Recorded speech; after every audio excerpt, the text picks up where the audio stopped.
All right, so once that counter's done at 0, I'll intro everything. Okay.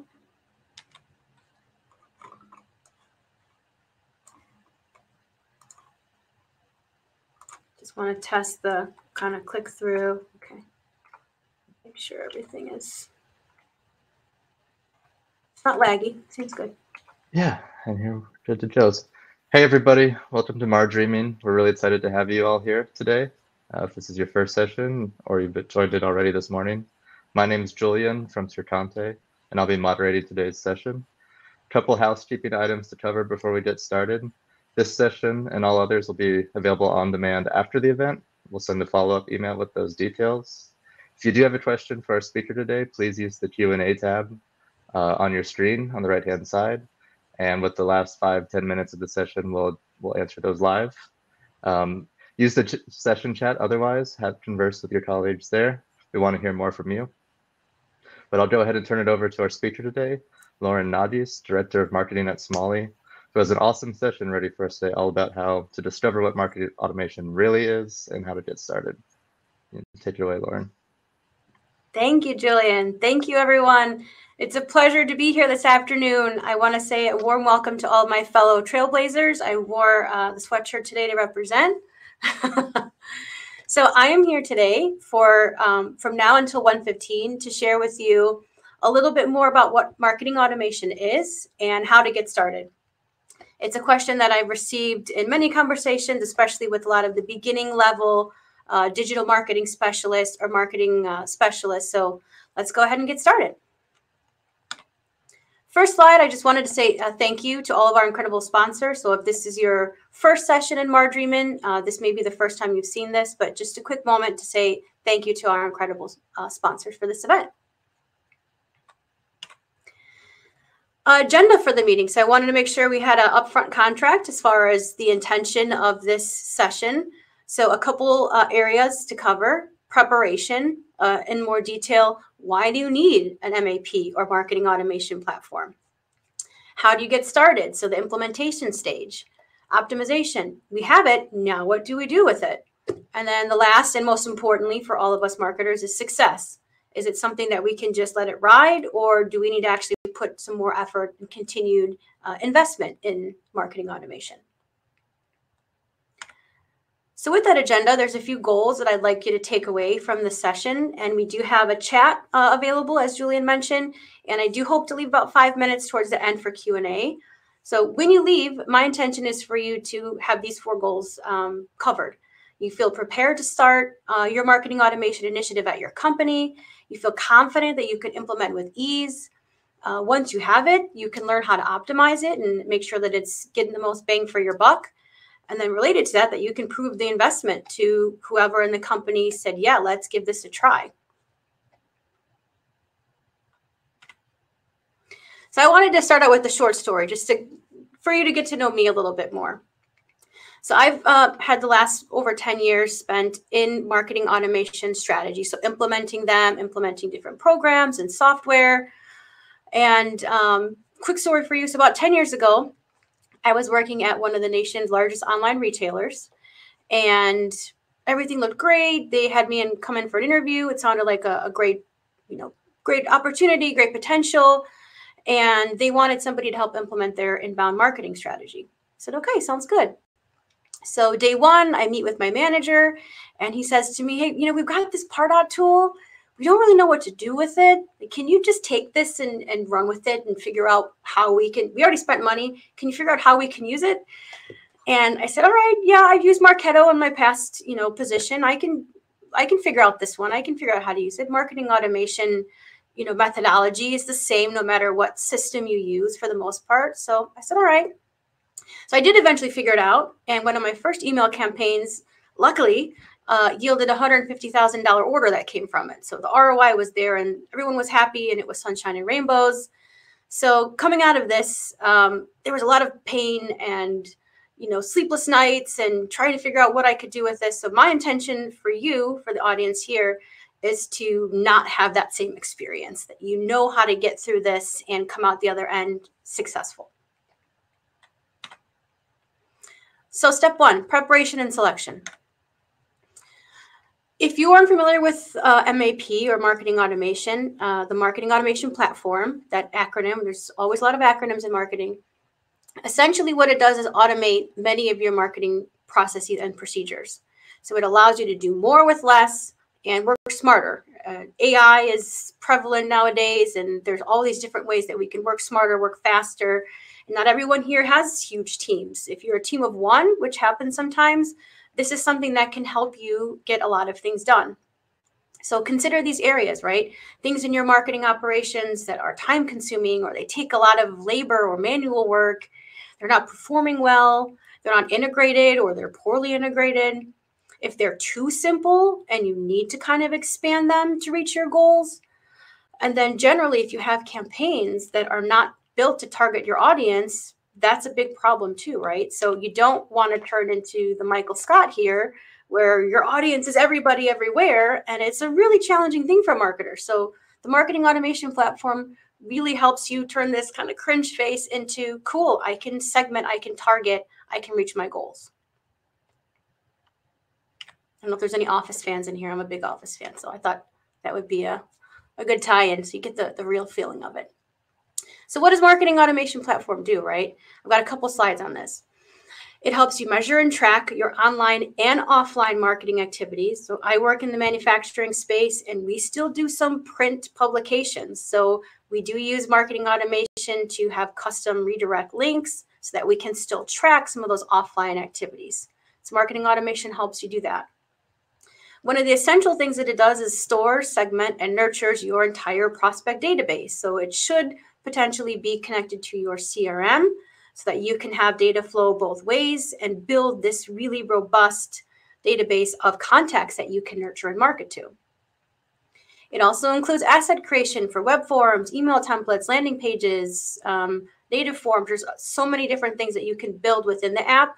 And most of it is in that WYSIWYG format. So you can, without much HTML or coding background, still create assets that you can use for your marketing campaigns. A few other things that it does, it would automate a lot of the things that you may be doing manually. So there's actions and triggers that you can build in for operational workflows to send notifications or assign things in your organization and also outside. If you have distributor partners or manufacturers reps or other consultants that you need to get engaged in your lead follow-up. A lot of connection for internal and external applications. So within your organization, or if there's outside, databases that you need to connect to, it will also have the ability to do that. It's essentially a software. It can also save you lots of time and money because there's so many things that it can automate. That's the key, word in this whole software is marketing automation. Saves you time and money. All right, so be the champion. If you are involved, so if you're one of the people on your marketing teams that has experienced some of those challenges that I mentioned earlier, so you're feeling the pain, right? You can be the champion. It may not need to be you on your own. Get a group together of people who said, yeah, we need to do better. We can do better. Let's figure out how we can get this marketing automation into our company, into our organization. It will help you, your marketing operations will go light years ahead, and you just need one person to kind of initiate the start. So let's talk about the 4 steps to marketing automation success. Lock down your inbound strategy. If you don't have one and you say, I'm just going to implement this software and hope that the strategy comes afterward, that is not the way to go. We don't want to go the route like the story that I told earlier. Make sure that you have a solid inbound marketing strategy defined before you say, I want to integrate it with the marketing automation platform. Your inbound strategy is going to be the foundation to the software. If you have one in place, just review it and make sure that it aligns with everything that you want before you say, let's invest in this new software, this new program. Here's just a quick, nice visual from Growth Hackers. They have some awesome content on LinkedIn. I follow them and really good stuff. So this is just a very brief, high-level view of an inbound strategy, right? So you have 3 different phases, and in some, it could be way more. Attract, convert, and close. So you have these strangers that are visitors on your, let's say, website, for example. They haven't been identified. They're just an IP address. Then they turn into a visitor. You convert them, get their contact information. Now they're leads. So your marketing automation system will be at the beginning of this, where they're just tracking visitor activity by IP. They complete a web form. They turn into an actual lead with contact information. And then you use them in the system to nurture and qualify so that you can eventually turn them into customers and close the deal, close opportunity, close the business. There's another part of this where if they are a customer and you get referrals, you want to hopefully have them loop back so that they recommend somebody else who turns into a stranger. So you kind of have that 360-degree view. Getting sales involved. So this is an area where I think a lot of marketers may not think about.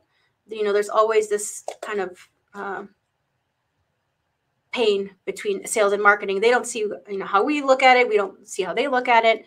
So before you get involved in an initiative like this, step back and make sure that they're a part of your adoption. You need them in the buy-in, and having a united front will make it a lot easier for you in the future. Make sure that they have similar goals as you are, and that you kind of explain to them how this will help them. It'll make a big difference future on. Build out your business requirements. So you have a head start. You kind of asked yourself some of those questions earlier. What are some challenges? What do we need to improve? So when you build out your business requirements, don't rush the step. It will take time, but it will help you out in the long run. So do this step before you start looking at solutions. Make sure you have a roadmap built out and a realistic plan, and that you communicate that and share that.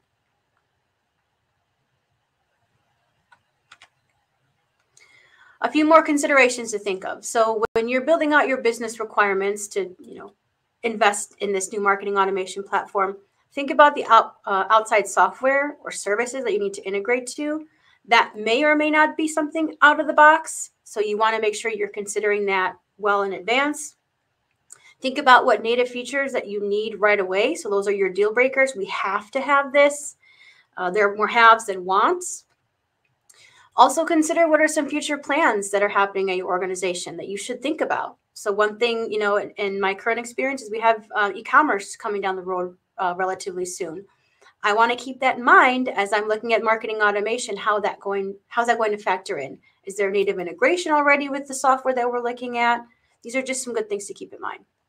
And your CRM, obviously. So if you're using Pardot or the Engagement Cloud and Sales Cloud, how are they going to interact? Think about kind of the data flows between the two. Consider your resources. So if you're just a team of one, you don't have many, but that doesn't mean you're on your own. There are plenty of consultants that are out there that can work with you and help you to still implement this initiative for your company. But think about your resources. So think about your budget, your project charter, who's going to be leading this. Are there other internal resources that you can leverage? Maybe you have an IT team that has a few people that have some experience in this that can help you and be your partners in this. Fill the gaps. If you need external resources, that is something that's available. It will be an additional add to the budget, but it may be something that is needed based on the resources that you have available.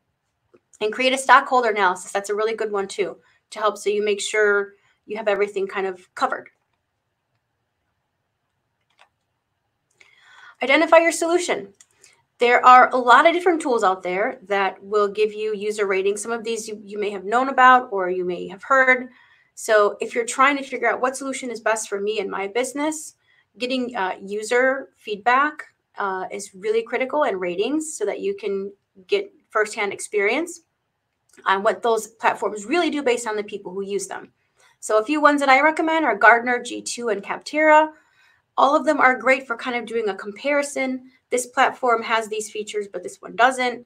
I would not necessarily recommend those to be the one to make sure that you're getting accurate pricing. Pick your top choices, maybe using some of those tools, and then go to the actual software vendor and then get the concrete pricing from them.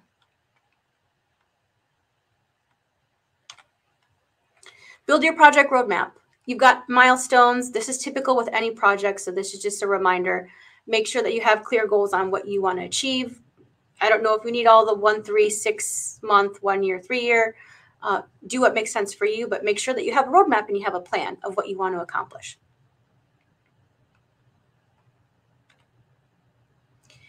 Another continuation, a few good questions to consider when you're building your roadmap. So what features do you need to start using right away? What software do you need? What features look promising? What goals do you need to assign? These are a few good things that you can go reference later on to with the recording. Present your final business case. So pull together all of your information and don't forget a couple things that are pretty critical.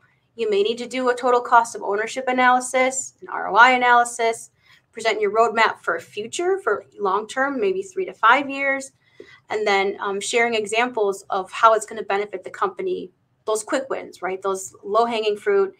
How can we make things better right away? And include some examples from your sales organization because the leadership team will love that. And it'll show your unified front. Preparation do's and don'ts. So let's start with the do nots.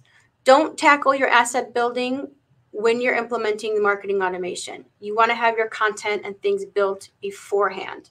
And don't assume that all the templates that they have ready for you are going to cover everything that you need. So you may need to plan some time for the consultant to help you build out your landing pages, email templates, all of those things. So don't wait till the last minute on those. More preparation. So the do's, right? Keep a track record. Keep a list. Keep a checklist of all the different items that you are going to need to have made in the marketing automation platform or tracked. If you have a multilingual website, then you have to consider every page that has a form and every field in that form that is going to need to be created in the marketing automation platform. So these things take time. Same thing with your automation rules and your procedures. So let's say you have once a lead gets to a certain score, they're now considered a hot lead. Who does that go to? Does it get assigned in your CRM? Does it need to have an operational procedure within your company? All these things kind of need to be considered a little bit beforehand so that you're not overwhelmed at the end. Implementation strategy. So ask yourself 3 questions. Can you do this on your own? Are you hands-on? Are you knowledgeable enough about it that you think you can be all right? And then do you have in-house some partner that can help? If yes, you can probably implement the marketing automation on your own. If not, I would seek some consultant help. All right, step 2, implementation. Clarify your project plan. So this little guy here is a scope creep. Make sure that you have your project plan in place. You've got a kickoff, you have your users involved along the way, and it can take sometimes several months between we've selected this system and now we're doing a kickoff. There can be a good amount of time for preparation. So make sure that you're documenting what you need to achieve so that you don't have this cute little scope creep fella coming after you. You want to stay on target. Prioritize. There will be, like I mentioned earlier, that checklist, right? You're building a checklist of all the things that you're going to need to think about before you implement the marketing automation platform. So prioritize the things that are the most important so that you make sure that those get done first. And some things need to be sequential anyway. So your website code tracking should be like one of the first things that you set up so that it starts monitoring all of your websites. Same thing with the lead scoring model because you want to start testing that in advance. And then also connecting to any third-party software, those are things you want to do right away and make sure that you don't run into any issues. Start building. You've got custom form fields to build, form handlers, automation rules. The building phase can take a good amount of time in this implementation step. So if you did a good job at step 1, kind of making your checklist, you've got a head start and it shouldn't be too overwhelming. I had a massive Excel spreadsheet that just had everything categorized. And is this done? What's the status on this? If you have a Gantt chart or project management tool that you can use, that's awesome. That'll help you. Confirm your key metrics with reporting and dashboards that you have in the MAP. Make sure that it aligns with what you're going to need right after launch. So the key things that you want to track. Is it opportunities, close? Is it number of hot leads? Is it your conversion rate? whatever those key metrics are, make sure that you have some of those reporting things built out in advance so that you're good to go. Start testing and test again. So the testing phase, typically I would say takes maybe 2 weeks to 3 weeks, depending on how much you have built in your MAP. But there's a lot of things to track and test. So here's just a quick checklist of some of those things that you can always go back to and just make sure you've got them covered. User permission and access. So you will have somebody who's an admin. It may be marketing, it may be somebody in IT. That person should also have familiarity with your CRM and how the data needs to be structured and flowed. Data security, data consent, having a background in that definitely helps too. So approvals of different users in the system and creating new users should go through that person or that small group of members. User training. So usually the admin is also the one that does the training for the users.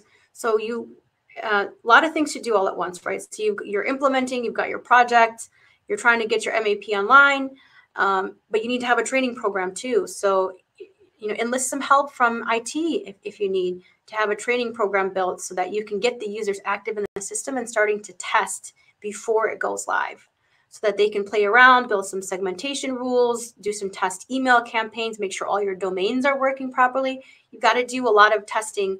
And with that, you should have a good amount of users in there trying to test some things.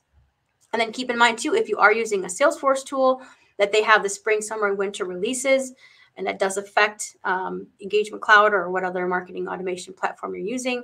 So they have to keep up to date too with some of those changes and new features that are coming. Communicate your launch. This one is a given. Make sure the shareholders know what's going on, the dates, project completion. Make sure your team knows, and any cross-functional team, sales is probably given. Sometimes customer service, sometimes your quoting or estimating group. Make sure that they're aware that this is coming and how it's going to affect them and why the company's investing in it. All right, optimization. In the session information, I mentioned, set it and forget it. So if you remember those old school infomercials with that oven that was on the TV guide, it was set it and forget it. That was their tagline. So marketing automation is meant to automate and make things easier for you, but it still needs to be monitored and supported and invested in as long as you have it online.